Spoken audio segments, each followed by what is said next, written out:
Kızlar bugün sizlerge Ersak'tan Pятновый водитель damlasın Seyfo ekimiz tanıştıramız.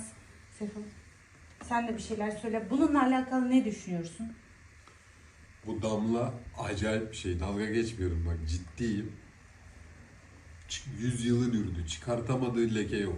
Ben şaştım kaldım. Anneme, arkadaşlarıma, herkese verdiriyorum. Acayip bir şey. Şimdi Oybay, sendерге қазір эксперимент жасаймыз, сразу осы жерде көрсетеміз, сәл жақындатып тұрып, жақсылап тұрып түсіріп алып, Бибінұр, жарай ма? Şimdi bu Seyfo'nun trusuya. Bu ne ya? Şimdi Ben yapmadım öyle bir şey. bunu Her damlamaya tazalayımız. Bunday dağlar olsa da bərliğini ketireriz. Sen tut şunu. Senin tursuyun ya. Donun ya. Ben Nasıl yapmışsın bunu ya? Allah aşkına. Bakar mısınız? Böyle bir şeyi ilk defa görüyorum. Üsterak. Üsterak. Millet ben yaptım zaten. Yapmışlar işte.